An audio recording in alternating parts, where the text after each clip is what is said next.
बंदो गुरुपद कंज कृपा सिंधु नर रूप हरि महामोहतम पुंज जासुवचन रवि कर निकर। भक्तगणों को तथा धर्म अनुरागियों को मेरा हार्दिक नमन।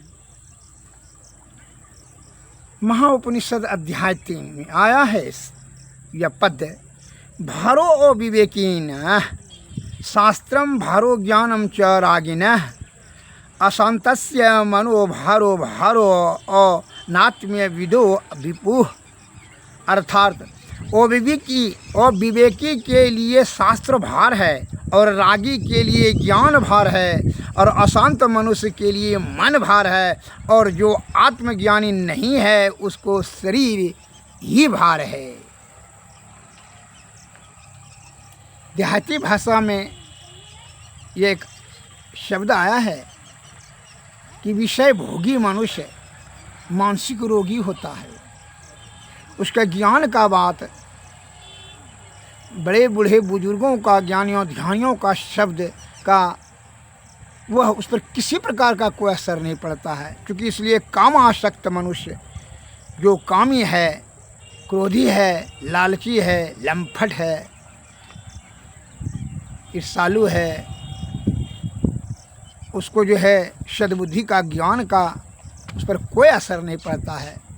जैसे अंधों के समक्ष में आईने का, उल्लुओं के समक्ष, चोरों के समक्ष धर्म का उपदेश, उल्लुओं के समक्ष सूर्य प्रकाश का वर्णन, ये सब मूर्खों के लिए ज्ञान का उपदेश,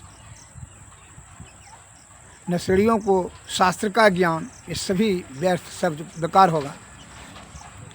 अब जब लौकिक दृष्टि से माता पिता को भगवान कहा जाता है, फिर भी जो है मनुष्य कामासक्त हो जाने के कारण से इस पर जो है अभी क्या होता है कि उनका भी हिंसा करने के लिए बाज नहीं जाता। कामी क्यों? इसलिए कहते हैं विषय भोगी मनुष्य मानसिक रोगी होता है, उसका बुद्धि शून्य स्थिति में चली जाती है। कैसे? मैं उदाहरण देता हूँ। एक विधवा स्त्री को एक ही पुत्र था, वह जवान था, उसका पति बहुत पहले मर चुका था। बड़ा लाड़ प्यार से बेचारी पालन पोषण किया। संपत्ति उसको 10 बीघा जमीन और बंगला कोठी था। तो उसका इकलौता पुत्र को, जो पहले बुढ़िया का पति का जो विरोधी था, शत्रु था, वो दूसरे गांव का, तो उसने अपने बुद्धि से षड्यंत्र किया कि अपने पुत्री को भी सिखा दिया था, बता दिया कि वह जो है शत्रु है और शत्रु का पुत्र है, उसको प्यार के जाल में फंसा कर करके उसका सभी संपत्ति को प्राप्त करो, कोई षड्यंत्र लगा करके, बुद्धि लगा करके। कहा ठीक है पिताजी। बड़ी धूर्त, बड़ा चालाक, आजकल छल कपट परपंच आडंबर पाखंड षड्यंत्र धन संचय करने के लिए कुछ से कुछ करेगा। तो वह बुढ़िया का इकलौता बेटा को यह लड़की जो है प्रेम के जाल में फंसा लिया और वह लड़का जो है यह प्रेम जाल में पूर्ण रूपेण से फंस कर करके जब माता के सामने में वो लड़की को लेकर के आए और बोले लगा कि लड़की से हम प्यार करते हैं माँ, जो इससे हम शादी करना चाहते हैं। तो उसकी माँ ने कहा, पता पूछा तो बताई। वो लड़की ने कहा ठीक है, जब जाओ जाओ जाओ, ये लड़की हमको पसंद नहीं है। अपने बेटा को समझाया, वो लड़की को कहा जाओ, भगा दिया। और उस अपने बेटा को समझाया कि इससे तुम्हारे बाप से दुश्मनी था, अतः यह चालाक और धूर्त का बच्चा धूर्ते है, इसलिए यह प्रेम नहीं बल्कि तुम्हारे धन से, जगह और मकान संपत्ति से तुमको जो है प्रेम का झूठा स्वांग करके यह तुमसे शादी करना चाहती। यह चरित्रहीन है, क्योंकि इसलिए इसके खानदान को भी हम जानते हैं, अतः तुम्हारे यह योग्य नहीं है। किसी भी सूरत से हम तुम्हारा शादी दूसरे लड़के से देख सुन करके समझ करके करा देंगे, अच्छी लड़की साथ जो सज्जन सुशील हो,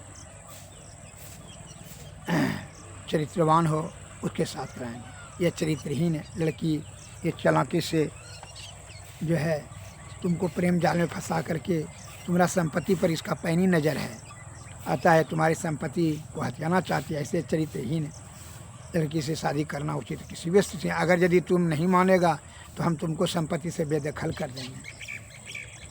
उस लड़का को कहते कहते समझाते समझाते उसकी माँ हैरान हो गई। लेकिन लड़का जो है इकलौता होने के बाद एकदम इतना उदंड हो गया, जो दुलार में ज़्यादा वो इतना कामासक्त हो गया कि माता का बात वह कुछ सुन करके भी कुछ नहीं अवहेलना करता था और समझ नहीं पाता और कहता था नहीं हम लड़की वही लड़की शादी करेंगे। तो अंतिम माँ ने कहा उस लड़की से शादी करने पर मैं तुमको एक पैसा भी संपत्ति का जो है अधिकार नष्ट कर देंगे, हम कोर्ट में लिख देंगे, सरकारी खजाना में ये संपत्ति चला जाएगा। तो कहा ठीक है, हमको संपत्ति से मतलब नहीं, हम जाते हैं उससे शादी करेंगे, जाओ। बस माता और पुत्र में दोनों में बड़ा कलह हुआ। जो है वह रुष्ट होकर करके लड़का उदंड था, जो है लड़की के पास आया, कहा कि देखो मेरी माँ का जो है मेरी माँ तुमको पसंद नहीं करती है, तुमसे शादी करने से वह मना करती है, इसलिए वह शादी तुमसे नहीं करने देगी। इसके लिए हम दोनों चलो भाग करके चलेंगे, बाहर चले जाएंगे पंजाब और वहीं शादी कर करके वहीं अपना जीवन यापन गुजर बसर करेंगे, हम कमा के तुमको खिलाएंगे। लेकिन लड़की का तो नियत शुद्ध नहीं था। उसने कहा नहीं नहीं नहीं, ऐसे शादी नहीं करेंगे, ऐसे इज्जत प्रतिष्ठा छीन हो जाएगा, इसलिए ऐसे भाग कर करके क्या हम भगोड़ी हैं। इस प्रकार से जो है उसने षड्यंत्र किया कि एक काम करो, वह कहती है कि शादी यहाँ करोगे तो संपत्ति से दखल कर देंगे। तो लड़की ने बताई कि अगर यदि तुम हमसे प्यार अगर करते हो तो परीक्षा दो। उनके क्या परीक्षा दें? क्योंकि तू अपने माँ को ही ख़त्म कर दो, न रहेगा बाँस न बजेगी बाँसुरी, जिससे कि मेरा माँ ख़त्म हो जाएगा तो संपत्ति भी हो जाएगा, आप दोनों शादी ब्याह कर करके अपना मौज मस्ती से सुखी खुशी पूर्वक जो है जीवन बिताएंगे। तो तुम जो है माँ का जो है और उसके सबूत के तौर पर तुम माँ का कलेजा निकाल कर लेते हैं। पहले लड़का तो नानुकुर कहा, लेकिन कहा कि तुम्हारी माँ जो 2-4-5 बरस का मेहमान है उसको मारोगे तभी हमको तू प्राप्त कर सकेगा, अन्यथा हमारे पिताजी ने दूसरा लड़का शादी कर देगा हमारा। लड़का व्याकुल बेचैन हो गया। कामा समुद्र माँ विवेश, जो कामाशक्त होता है वह ज्ञान का अंधा हो जाता है, ज्ञान उसका शून्य स्थिति में चला जाता है, वह कुछ नहीं, उसको सूझबूझ खत्म हो जाता है। इसलिए कहता है कामी क्रोधी काम क्रोध मद मोह त्यागो, अतृष्णा तजी गुरु भक्ति में लागो।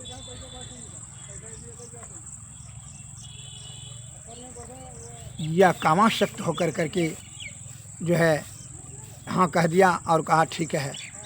तो वह रात में आया, जो है माँ को जो है देखा कि जो है वह काम खाना पीना बना करके आराम कर रही थी, उसको चाकू से जो है उसको गला काट दिया और कलेजा निकाल करके, जैसे वह निकालने के लिए खून जो है वो जो है पसर गया और वह कलेजा निकालने में सब खून उसका छिया गया फर्श पर। वह कलेजा निकाल रहा था तो जो है जो बेचैन और व्याकुल स्थिति में भय से जो भयभीत था, उसके साथ में जो है कामाशक्त होने के कारण से, अभयातुर होने के कारण से उसका बुद्धि सही दिशा में, शरीर वह बैलेंस नहीं ले सका और वही खून में फिसल करके कलेजा हाथ में निकाल कर जब आने लगा वही हाथ से फिसल करके कलेजा दूर हो गया और कलेजा से आवाज़ आया तो कहीं तुमको चोट नहीं लगा? माम तो ममता की जो है वो देवी होती है। इस प्रकार से माँ का जो है कलेजा से आवाज़ हुआ। लड़का ने सुना फिर जो है फिर अचंभित हुआ, पुनः फिर जो है अपना बैलेंस में आकर के वह कलेजा हाथ में लेकर करके दौड़ते हुए जो है आया और लड़की को दिया। लड़की कहा कि हाँ ठीक है, मान लो तुम सही हमको प्रेम करते हो, अब जो है कोई दिक्कत नहीं है। और जो है लड़का ने इस प्रकार से बयान दे दिया कि जो है कोई शत्रु ने, पुराना शत्रु ने माँ का हत्या किया। अतः इस विचार से पुलिस गुमराह हो गई और इस बयान से कानून को गुमराह कर दिया। और फिर ये दोनों लड़का लड़की शादी करके जो है रहने लगा।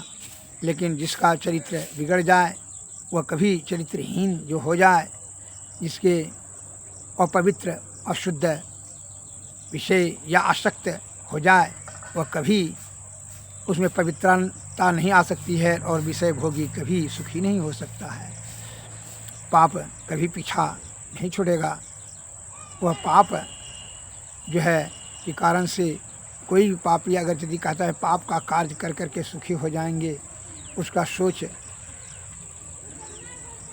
एकदम जो है मूर्खों की भांति है। ऐसा कभी नहीं हो सकता है। जैसे नीम कसा कभी नहीं हो सकता है, चाहे लाख मन शक्कर में लपेट दिया जाए। उसी प्रकार जो है जिसको विषया आसक्त हो गया है, जो पाप ताप से जमा कर लिया है, उसका जो है सद्बुद्धि उसको नहीं हो सकता है। क्योंकि जब तक कि यह पाप ताप में संलिप्त रहेगा, तब तक वह बुद्धि भ्रष्ट रहेगा। जो है अब वह क्या क्या लड़की तो जो है वो तो विषय भोगी थी, चरित्रहीन तो थी ही। अब मन में विचार किया इस लड़का से इसकी माँ को मरवा दिए, अब जो है दो चार लड़का से जो है वह और जो है प्रेम करने लगी, जिसका चरित्र गिरते जाएगा, गिरते चला जाएगा, कभी नहीं सुधरेगा। बहुत मुश्किल है, जबकि ईश्वर की और गुरु की कृपा जब हो जाए तभी सुधर सकता है, अन्यथा नहीं सुधरेगा। जो पहले, इसलिए कहता है कि पहले first impression is the last impression. आप देख लीजिए, अगर यदि कोई गलत बात बोल रहा है, सलाह दे रहा है, गलत कार्य करने में समर्थन कर रहा है या गलत कार्य में आपका वह जो है प्रेरित करता है, समझ लीजिए उससे दूर हो जाइए। उसका मतलब है कि वह गलत नेचर का है और उसका हृदय अधर्म पाप से आयुक्त है। उसकी सद्बुद्धि नहीं होगी तो सुख नहीं होगा। दुख रूपी महादलदल में आप उसके साथ फंस जाएंगे, उसके पाप का भागी आपको बनना होगा। जिस प्रकार यह माँ का हत्यारा हो गया। अब क्या किया, वो लड़की ने चार लड़का से और जो है दूसरे से प्रेम करने लगी और इसको जो है कोई बन्हा से बाहर भेज देती थी बिजनेस के लिए। और जो है अब यह मन में विचार किया कि अकेला जो है मालिक हम बन जाएं इस संपत्ति का। तो वह चारों लड़का को जो है इशारा दे दिया और इसने जो है क्या किया, लड़की ने इसको मारने के लिए जो है बाज़ार से जहर लाया, पॉइजन, और वह दाल में दे करके उसको दे दिया। वह मर गया लकवा। और इस प्रकार से वह गांव में शोर कर दिया कि बीमारी के कारण से बाहर भीतर गया, क्या क्या देखिए, खा पी करके आया, मर गया। जिसका दारू पीने का आदत था, दारू में ही कुछ मिला होगा। इस प्रकार से गांव में बयान बाजी कर दिया, लड़का बा मर गया। अब जो है यह चालका को बुला करके ऐश मौज कर दिया और इकलौती मलकान हो गई संपत्ति का 10 बीघा ज़मीन और 1 करोड़ का घर मकान का मलकान हो गई। बड़ी अति प्रसन्न। तो जो पाप जहाँ रहेगा सुख कहाँ रहेगा, वह तो पाप ने भोगने होगा, जन्म जन्मांतर तक पीछा नहीं छोड़ेगा। अब हुआ क्या,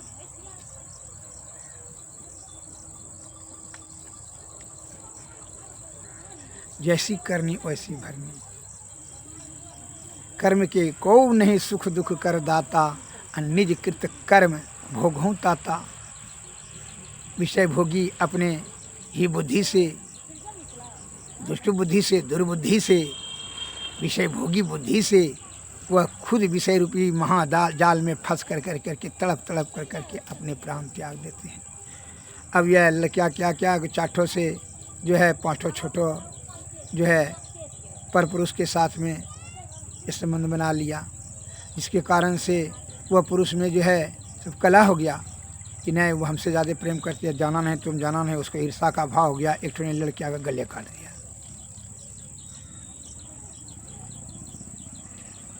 और गला काट कर करके ऊपर से छत पर से फेंक दिया। गांव वाले ने कहा छत पर से जो है गिर करके मर गई। एवं प्रकार से सभी का नाश हो गया।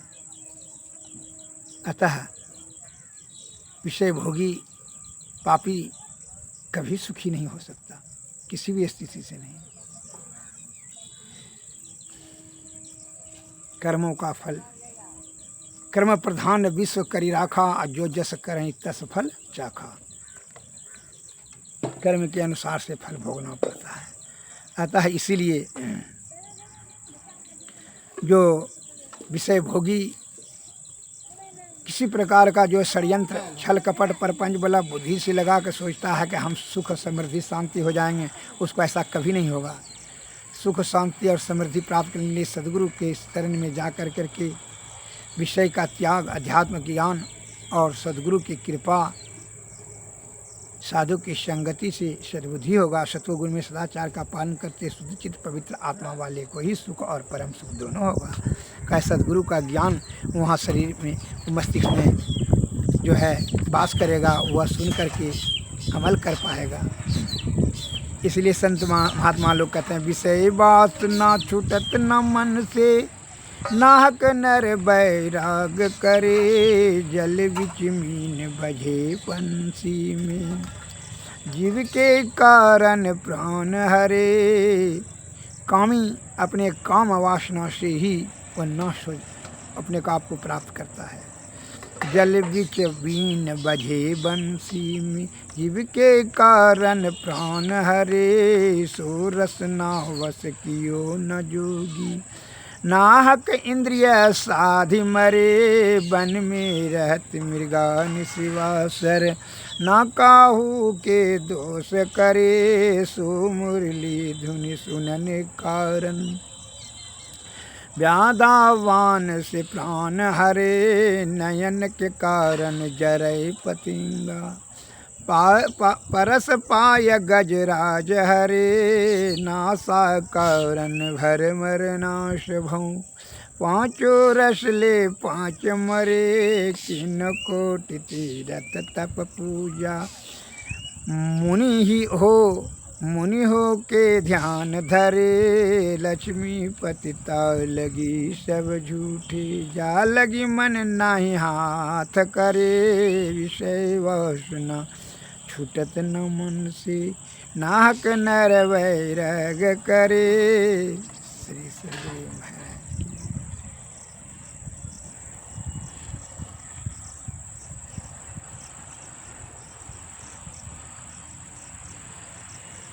अतः कर्मों का फल यथाशीघ्र ही मिलेगा। जैसा करोगे वैसा भरोगे। वह अपनी माँ का हत्या किया, उसको यह समझ नहीं, ज्ञान नहीं हुआ कि हत्या कर करके कभी सुखी हम हो सकेंगे। तो इसीलिए हम कहते हैं कि विषय भोगी प्राणी मानसिक रोगी होता है, उसको बुद्धि ज्ञान आत्मज्ञान जो है सद्बुद्धि शून्य स्थिति में चली जाती है। मन और अहंकार विषय आसक्त होकर के विषय का ही चिंतन करता है, विषय में ही सोचता है और विषय में ही जीवन जो है वह विषय तक ही उसको सोच होता है, उससे बाहर उसका सोच की शक्ति छिन्न हो जाती है। अतः वह अपने विषय के कारण से ही अपना नाश खुद कर लेता है।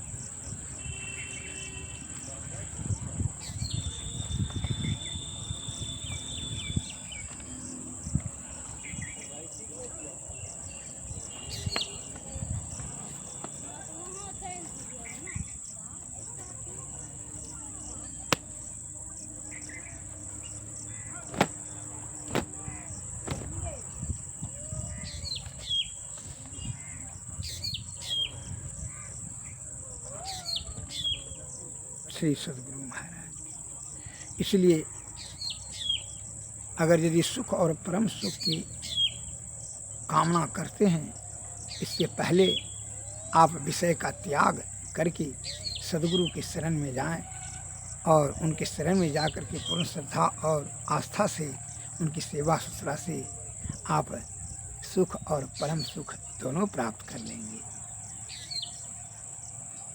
श्री सद्गुरु महाराज।